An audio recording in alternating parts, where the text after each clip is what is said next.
How to create a new blog post. The first thing you want to do is log into your WordPress dashboard. Under Post, you can click Add New. So this is where you write your new blog post. So this is my example blog post. The next thing I will do is choose a category. If you haven't created the categories that you need, you can always create it using the Add New Category link here. And then I will type in a category.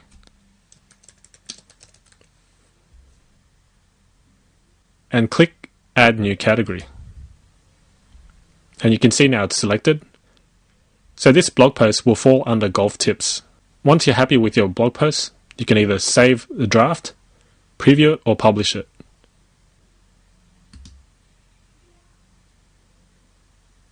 So I've published mine, and now I can view the post.